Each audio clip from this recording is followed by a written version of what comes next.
Vamos abrir a palavra do Senhor para a nossa meditação essa manhã, no Evangelho conforme escreveu Lucas, capítulo 2. Lucas, capítulo 2,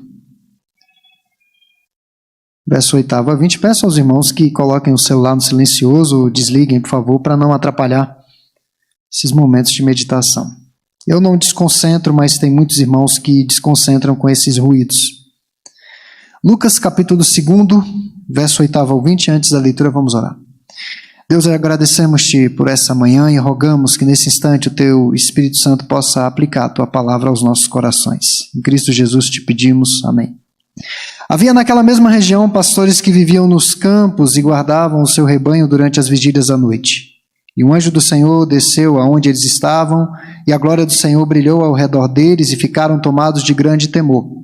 O anjo, porém, lhes disse: não temais, eis é que vos trago boa nova de grande alegria, que o será para todo o povo. É que hoje vos nasceu na cidade de Davi o Salvador, que é Cristo o Senhor. E isto vos servirá de sinal.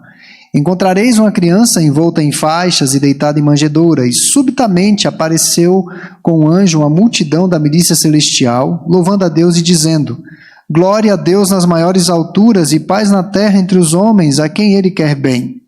E ausentando-se deles os anjos para o céu, diziam os pastores uns aos outros: vamos até Belém e vejamos os acontecimentos que o Senhor nos deu a conhecer.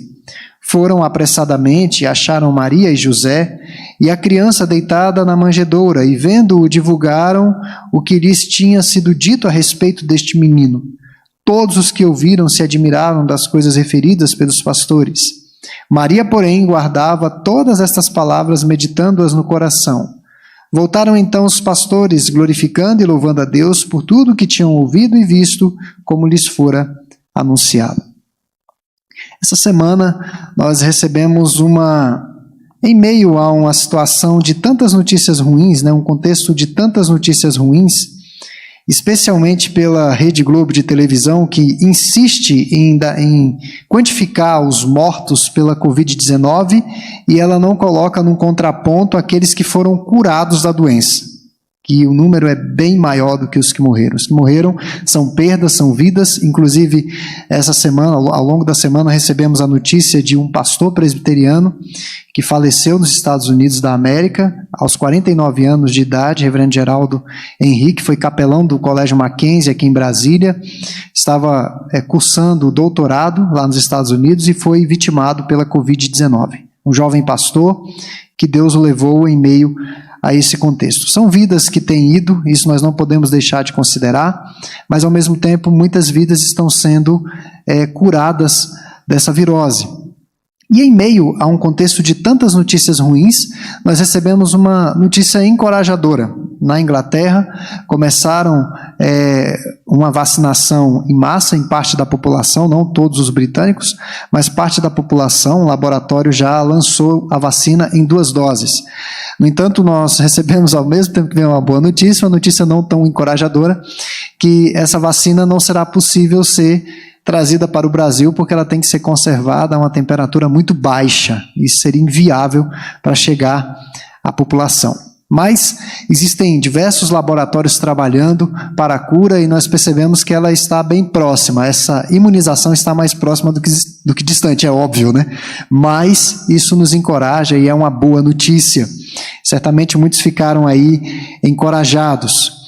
E nessa manhã eu quero falar sobre a melhor notícia do mundo, a melhor notícia do que uma vacina contra a Covid-19 ou qualquer outra pestilência que possa assolar a humanidade ou qualquer situação que nos traga pavor e tenhamos uma solução.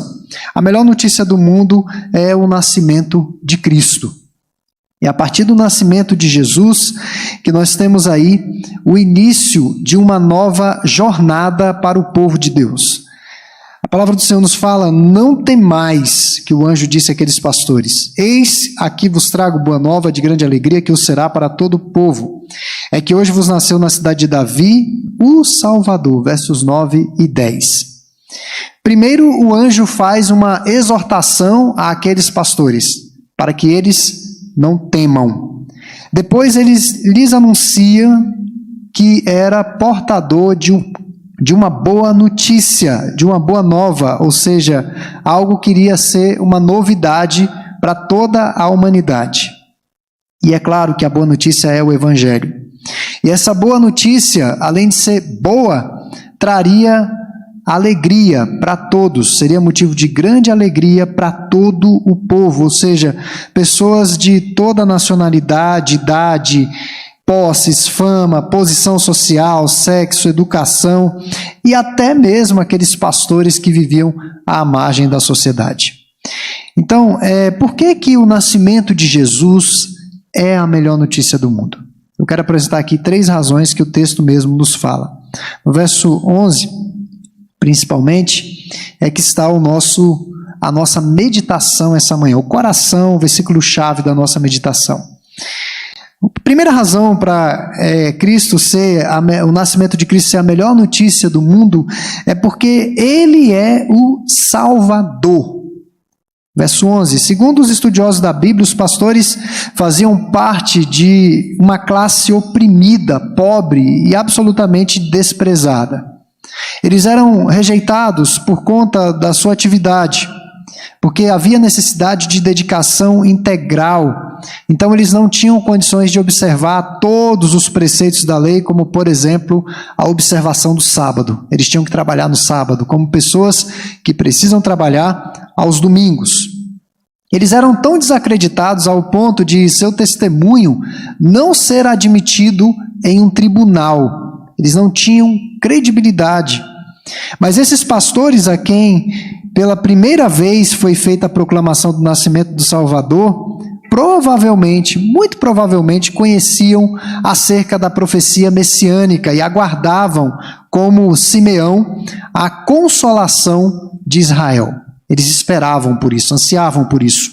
Eram pastores de ovelhas e durante o dia as ovelhas ficavam fora do pasto, porém à noite eram conduzidas para os apriscos a fim de serem poupadas das intempéries do tempo, dos predadores, dos ladrões, e os pastores sempre ficavam vigilantes. Não eram como a maioria não diga a maioria, né? Mas boa parte dos vigilantes noturnos, que acabam tirando uma soneca. Eles ficavam sempre alertas. E inesperadamente, um anjo do Senhor apareceu àqueles humildes pastores. Uma milícia, na verdade. Tiveram ali uma visão da glória do Senhor. E a glória do Senhor brilhou em derredor deles.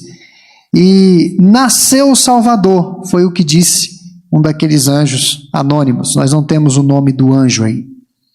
Deus não havia enviado um soldado, Deus não havia enviado um juiz, Deus não havia enviado um reformador, mas Deus enviou um Salvador para suprir a maior necessidade do mundo. Era uma mensagem, como o próprio anjo diz, de paz para um mundo que havia passado por inúmeras guerras e ainda haveria de passar. Um mundo em conflito. A famosa Pax Romana, ou Paz Romana, estava em vigor desde 27 a.C., mas a ausência de guerra não é garantia de paz, a ausência de guerra física. E de acordo com o filósofo estoico Epíteto, o imperador pode fazer cessar a guerra, dando paz à terra e aos mares, mas não é capaz de fazer cessar a paixão, a aflição e inveja dos homens. Não é capaz de dar paz ao coração, pela qual o homem anseia mais do que qualquer outra paz exterior. O imperador era uma espécie de Deus, ele não pode proporcionar isso. A verdadeira paz que o Salvador iria impetrar era entre Deus e o homem. Salvador no grego, soter, significa libertador, preservador. Ele iria preservar esse povo. Uma palavra que era aplicada a homens poderosos, governantes e até mesmo divindades antigas. Não era uma palavra dita de qualquer maneira, aplicada em qualquer situação. A partir de Nero, os romanos usavam esse vocábulo para se referir ao imperador como Salvador e também Senhor, era Quírios também. Jesus é o libertador do seu povo. E essa verdade nos ensina que absolutamente ninguém pode nos salvar da condenação eterna. Uma interpretação bíblica perfeitamente aplicável é a libertação do povo de Deus das terras do Egito, do jugo de escravidão. E no hebraico, Salvador não é um substantivo, mas um particípio.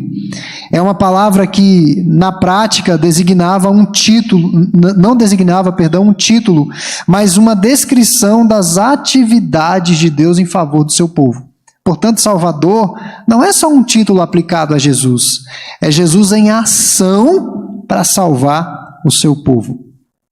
Então, esse Messias prometido seria alguém que traria salvação não apenas a um grupo de judeus, mas ao mundo inteiro, àqueles que crescem, não o mundo de maneira universal, mas aqueles que crescem nele.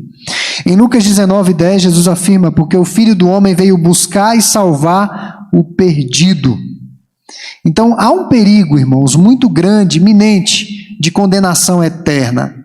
E só há uma pessoa no mundo que pode, no universo, que pode nos salvar, que é Cristo Jesus. É Ele que pode estabelecer essa paz.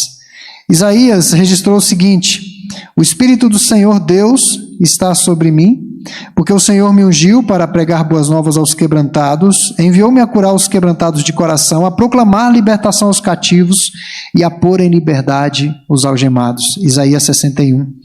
Isaías enfatiza que o ministério do Messias não era apenas para os poderosos, os ricos ou os eruditos, mas também para aqueles pastores, para Zaqueu, um publicano, para eu, no século 21, para os irmãos, para todos aqueles que crescem nele. Então, por que Jesus nasceu? Por que Jesus veio ao mundo? Por que celebramos o Natal?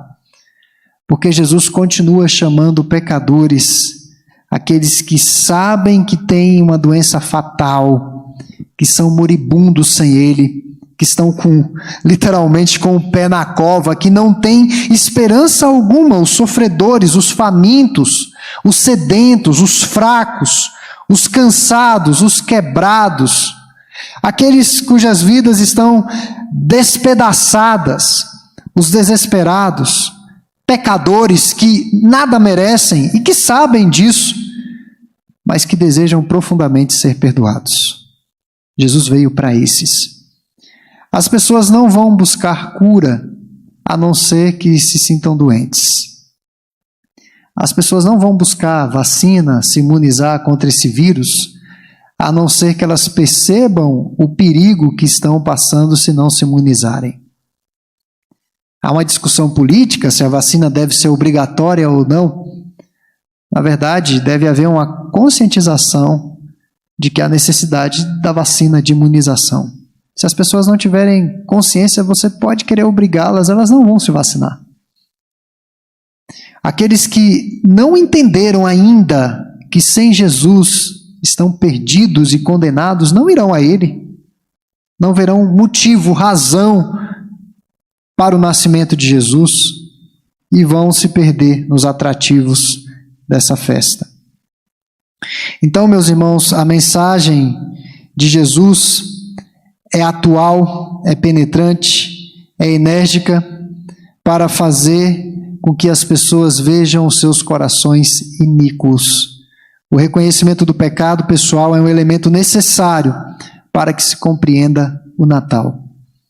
Uma outra razão para o nascimento de Jesus ser a melhor notícia do mundo é que ele é o Cristo, como diz o verso 11. Cristo no grego é Christos, que significa ungido.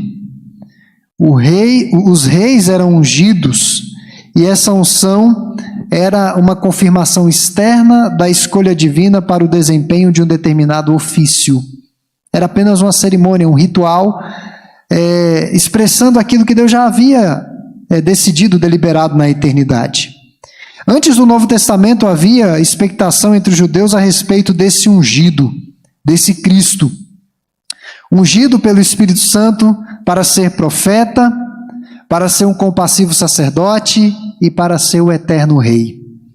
Cristo, na verdade, significa rei, sacerdote e profeta. Quando você pensar no nome Cristo, já pode associar a rei, sacerdote e profeta. Boa parte da Bíblia que temos em mãos deu-se por meio dos profetas. A função do profeta era simplesmente anunciar a mensagem de Deus aos homens, ao povo da aliança, ao povo de Deus. Portanto, Cristo é o profeta por excelência. Quando os contemporâneos de Jesus viram os seus milagres, especialmente a multiplicação de pães e peixes, eles declararam, lá em João 6,14, este é verdadeiramente o profeta que devia vir ao mundo. Em 1 Pedro, capítulo 1, versos 10 e 11, está registrado: foi a respeito dessa salvação que os profetas indagaram e inquiriram, os quais profetizaram acerca da graça a vós outros destinada, investigando atentamente qual a ocasião ou quais as circunstâncias oportunas indicadas pelo Espírito de Cristo, que neles estava, ao dar de antemão testemunho sobre os sofrimentos referentes a Cristo e sobre as glórias que o seguiriam. O fato é que sobre os profetas repousava o Espírito de Cristo. Ou seja, Jesus é o profeta, é a base de toda a profecia. Por isso, João 5,39, Jesus diz que a lei e os profetas apontavam para ele, falavam acerca dele. Então, todas as Escrituras testificam a respeito de Jesus. Então, considerando o pecado que o distanciou de Deus, o homem se encontra nessa profunda miséria espiritual. A palavra de Deus nos foi anunciada por meio de Jesus, o profeta, mas o que nos livra dessa tragédia moral e espiritual? O sacerdócio de Cristo. Ele é fundamental. Cristo não apenas sacrificou, mas ele se sacrificou. Ele foi o próprio sacrifício perfeito. Tornou-se realidade a encarnação do Verbo, o Cordeiro Pascual, por causa do amor misericordioso de Deus. Como sacerdote, a função de Cristo é nos reconciliar com Deus. Como profeta, nos anunciar a palavra, como sacerdote, nos reconciliar com Deus, oferecendo o sacrifício que desvia a ira de Deus de nós.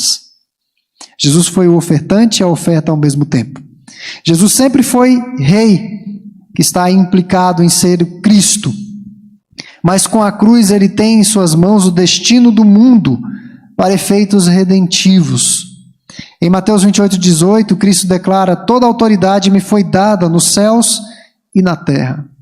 O Dr. Martin Lloyd-Jones, um pastor destacado britânico do século passado, afirmou o seguinte sobre a realeza do nosso Salvador: sua realeza mediatória consiste em seu poder oficial de governar todas as coisas no céu e na terra para a glória de Deus e para a execução do propósito divino.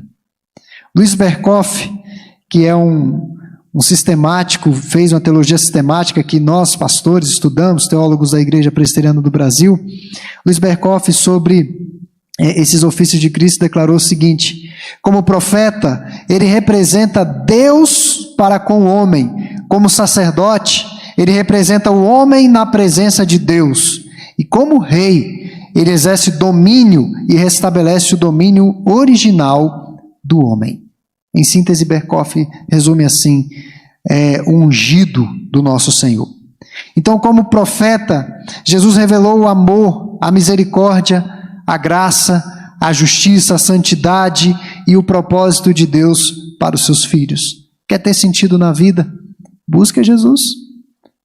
Se você não vê sentido para muita coisa que você está fazendo, se você perdeu a direção, o rumo, busque Jesus. Ele vai dar sentido à sua vida. Como sacerdote, Cristo assume a intercessão pelos seus junto ao Pai, fundamentado nos seus méritos. Romanos 8,34, Paulo questiona: quem nos separará do amor de Cristo? E ele usa aqui a expressão Cristo, intencionalmente implicado aí, rei, sacerdote, profeta. Quem nos separará do amor de Cristo? É Cristo quem morreu, ou antes quem ressuscitou, o qual está à direita de Deus e também intercede por nós. Como rei, ele governa todas as coisas para benefício da sua igreja. Então, o mundo não está desgovernado, irmãos. Nós estamos aí na iminência de mais restrições, de mais fechamentos. Algumas cidades já estão restringindo reuniões noturnas. Na minha opinião, nem deveriam existir essas boates noturnas, que elas só trazem transtornos para a sociedade. É a minha opinião pessoal. Alcoolismo, pessoas ali usando drogas, acidentes, violência e etc. Então, já estão vindo algumas restrições. Começam com essas casas noturnas, depois vem o comércio, e aí pode chegar até na igreja de novo. É possível que chegue, se aumentar muito a contaminação.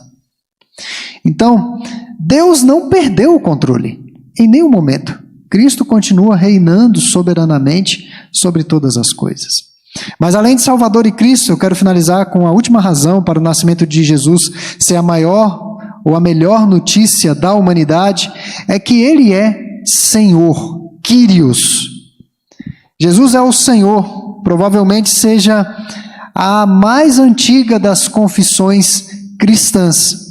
E essa palavra está tão esvaziada do seu significado nos nossos dias. Porque essa expressão Senhor passa pelas motivações que eu tenho em servir a Cristo, em vir à igreja, em honrá-lo. Nós vivemos numa sociedade da barganha, do evangelho da barganha. As pessoas servem a Deus para receber alguma coisa. Eu não digo todas, mas é o evangelho midiático que temos no nosso país, da pior qualidade. Então, essa expressão Kyrios, Senhor, não tem muito significado para boa parte da cristandade dos nossos dias. E Senhor está associado ao nome de Deus Yahvé. Né? E no grego aí, Kyrios, Senhor, foi a palavra grega utilizada para traduzir esses dois termos, Yahvé e Adonai. Então, quando Jesus é chamado de Senhor, trata-se de uma afirmação de que Ele é igual a Deus. Então, no Novo Testamento, há algumas expressões curiosas associadas a Senhor, se referindo a Cristo. Nos fala que Cristo é Senhor da casa, Marcos 13:35. Cristo é Senhor do sábado, Marcos 2:28. Cristo é Senhor de todos, Atos 10:36. E Apocalipse 17:14 nos fala que Cristo é Senhor dos senhores. O fato dele ser Senhor implica todas as promessas do ministério e do testemunho da igreja estão ali arraigadas no seu senhorio. O que eu quero dizer com isso? Quero desfrutar das bênçãos, do pacto, da aliança, da presença de Cristo. Ele deve ser o meu Senhor. Para muitos, Cristo é Salvador. A maioria das pessoas, na minha concepção, já perceberam que algo está errado nesse mundo. A maioria. Quem é um pouco inteligente percebeu. Não precisa ser crente para perceber isso. Os relacionamentos são desajustados, seja os seus relacionamentos familiares ou você veio de uma família perfeita. Sua família não é perfeita, sua saúde não é perfeita. Se você compra um carro, passa um tempo, precisa de manutenção, ele quebra, algo está errado ali. Eu costumo brincar que você nunca compra um objeto para dizer, eu vou deixar aqui que vai ficar mais novo. A não ser o ouro, né, que você deixa guardado e não arranhe. Mas ele não vai ficar mais novo. Você vai precisar dar uma polida ali para resgatar o brilho daquela joia. Então, quem é um pouco inteligente já percebeu que nesse mundo tem algo que está errado, ou muita coisa está errada. E quando se depara com a morte, aí vem o desespero, porque não pode ser o fim de todas as coisas. Então, quem é um pouco inteligente percebe que precisa de um libertador, de um salvador, de um resgatador. Então, a maioria da população mundial sabe disso. Agora, a grande diferença é se as pessoas têm compreendido e aceitado a ideia de que precisam de um Senhor sobre a vida delas, conduzindo a vida delas, ditando as normas, as regras, os caminhos pelos quais elas devem seguir e obedecer. E geralmente os mandamentos do Senhor são mandamentos para a vida, nunca para a morte. Geralmente, as orientações, as instruções, as normas, as regras de um pai, de uma mãe, para um filho, é para o bem deles. Exatamente para o bem, nunca para o mal. Dificilmente um pai vai dizer para o seu filho: olha, meu filho, vou te ensinar a atravessar a rua. Quando vier um carro e ele estiver muito rápido, você se joga na frente dele. Um pai vai fazer isso? De modo algum, a não ser que seja louco. Um pai que quer o bem do seu filho: meu filho, quando você for atravessar a rua, ou você procura uma faixa de pedestres, ou você observa o semáforo, quando os carros pararem, quando não tiver carro na rua, quando a rua estiver limpa, e aí você vai acompanhando o seu filho até que ele tenha a devida independência. Mas vocês já viram que a criança, quando é pequena e o pai às vezes está distraído, aí a criança sai desembestada, se o pai deixa, a criança vai para a frente dos carros. O pai fica louco, tira a criança, às vezes briga com a criança, às vezes brigam com o pai. Mas é esse processo de educação. Então, ter a Cristo como Senhor implica que os mandamentos dele irão valer para as nossas vidas. O Natal, portanto, não acontece no dia 25 de dezembro ou em dezembro apenas. O Natal é uma constância na vida do crente. Então, a nossa salvação não está ancorada apenas numa afirmação verbal, mas o nosso destino final, irmãos, vai ser expresso no comprometimento moral e espiritual que temos com o Senhor. Até que ponto eu estou comprometido com o Kyrios? Os crentes professos, tanto os genuínos como os espúrios, frequentemente se parecem. Ambos leem a Bíblia, vão à igreja, ouvem sermões, compram literatura cristã e etc. Nós não podemos ver a diferença de um crente verdadeiro e de um crente falso. Porque geralmente os alicerces de suas vidas não são visíveis. Os irmãos não conseguem ver os alicerces deste templo a olho nu.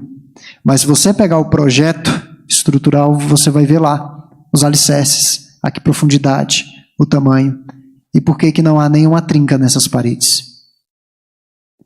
O crente falso, à medida que ele vai avançando na jornada cristã e vem as provações, as intempéries, começam a aparecer as fissuras na sua casa, na sua vida. E alguns crentes até desistem de ser crentes, como nós já vimos muitos. Quem é muito antigo da nossa igreja sabe do que eu estou falando.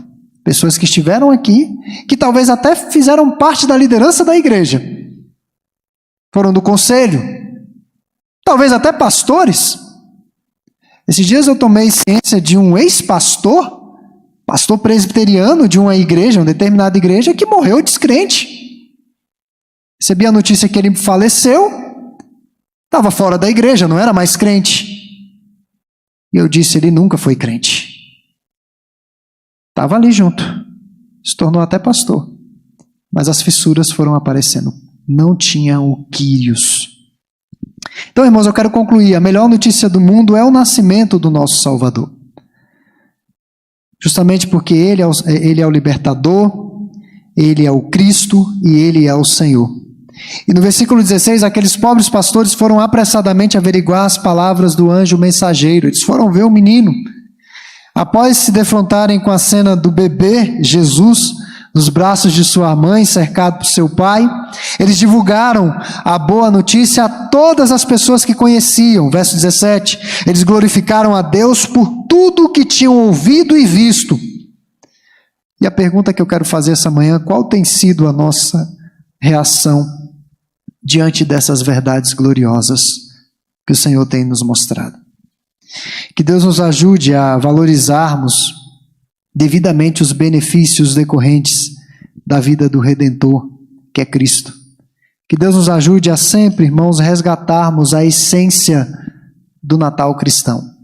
Como eu disse na semana passada, nós não somos ingênuos ao ponto de pensar que Jesus nasceu no dia 25 de dezembro. Do dia 24 para o dia 25 de dezembro, numa chamada Noite Feliz. Não mesmo. Provavelmente, meses de março e abril foi o período que ele nasceu, e não foi uma noite para José e Maria que eu poderia dizer assim tão feliz. Foi um momento de tribulação para aquele casal. Não tinha estalagem, a criança nasceu na estrebaria, mas sem dúvida alguma, o milagre do nascimento de Cristo nos mostra que Deus está atento à humanidade, aos dilemas da humanidade. E que nós possamos, pela misericórdia do Senhor, anunciar essa boa nova.